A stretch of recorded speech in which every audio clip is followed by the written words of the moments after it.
Welcome to Strange Assembly. We're looking at Absalom, City of Lost Omens for the Pathfinder role-playing game. Pathfinder has succeeded through multiple mechanical iterations, not just because of excellent mechanics, but also because Paizo has created a diverse, vibrant fantasy setting for adventurers to explore, what is now in 2nd edition called Lost Omens. Absalom, as the saying goes, is the city at the center of the world. So what better place to take a big, bright spotlight to in one of the more recent Lost Omens releases? Absalom, City of Lost Omens is an incredibly in-depth look at the centerpiece of the Inner Sea region and, therefore, Galarian. Weighing in at 400 pages, City of Lost Omens isn't the biggest city sourcebook ever. I believe that distinction belongs to Ptolus, City by the Spire. But it is one of the biggest. The breadth of what's covered here is staggering.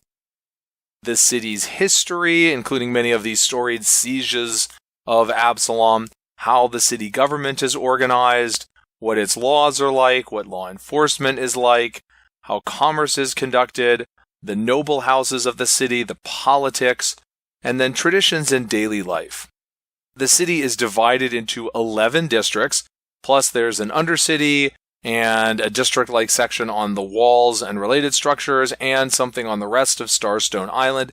Each of these gets its own write-ups. Each of them has a brief overview, and then each of them has highlights of specific locations in the district.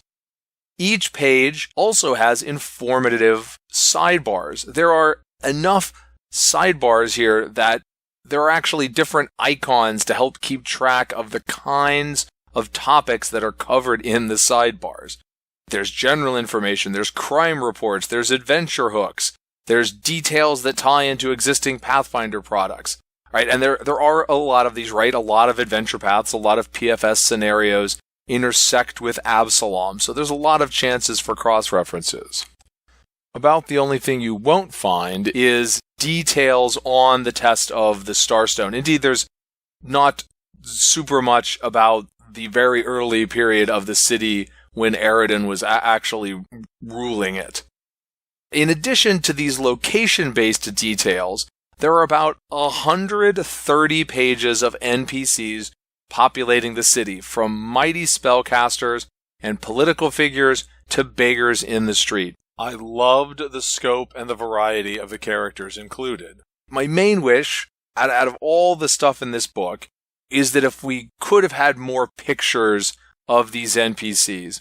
I know that there are way too many NPCs in the book to commission art for all of them. And I know that the more art that you put in for a given page count, the less word count you get.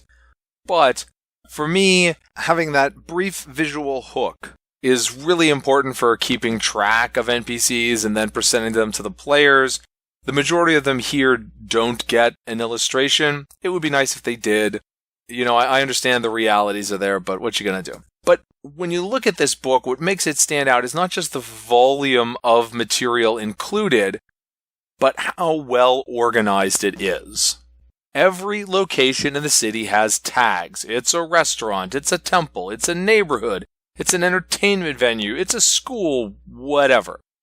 In total, there are 24 of these tags. Each of them has some mechanical reference, and these tags and other labels are used in the book to let you do cross-references. And this makes City of Lost Omens much more usable.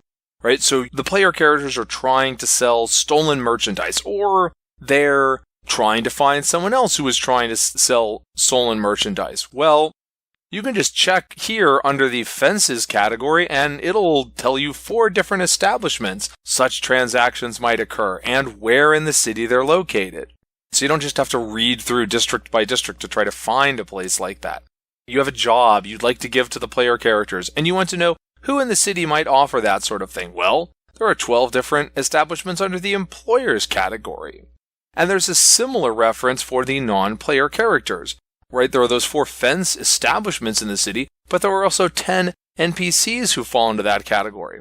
And it's detailed. Sure, there's big name things like ambassadors and pathfinders and wealthy merchants, But there's also kite enthusiasts and waitstaff and children. There are even cross-references between the NPCs and the locations. Sure, if you look at an NPC, it's going to tell you what they're up to, and so that'll let you figure out where they might be in the city. But also, if you're looking at the write-up of a particular location, it will tell you what NPCs might be hanging around there, along with a brief little parenthetical to tell you who that NPC is, because there's no way you're going to be able to remember all of the many here. So if you have player characters who are going to a particular location, you can look at that and you can quickly populate it. City of Lost Omens, it might be the rare book that's easier to use than just read. It's so full of information that going and trying to read it from cover to cover is like drinking from a fire hose.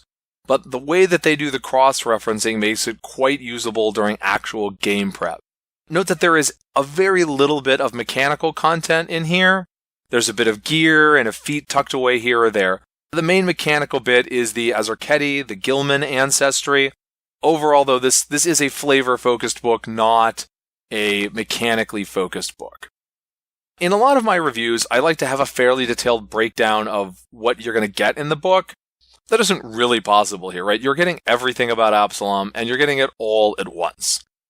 And pretty much everything in Golarion is at least a little bit in Absalom because it's such a cosmopolitan city, so it's a lot. So let's just go straight to who do I think this book is for? So first, I think it's great for any GM who wants to use Absalom in a homebrew campaign. But there is such a wealth of information, and it is so well organized. Second, there are going to be your Pathfinder diehards. Oddly, because there's just so much in City of Lost Omens, all focused on this one location in the setting. If you're new to Pathfinder or new to Golarion, this book is probably not a great place to start. But those who are already invested in the setting and have the basics of the world down are likely to adore all of the information presented in Absalom, City of Lost Omens. Thanks for watching. If you've enjoyed this review and would like to see more of our content, please like, comment, subscribe. Just watch anything else. We always appreciate it. Until then, this is Strange Assembly. Never stop gaming.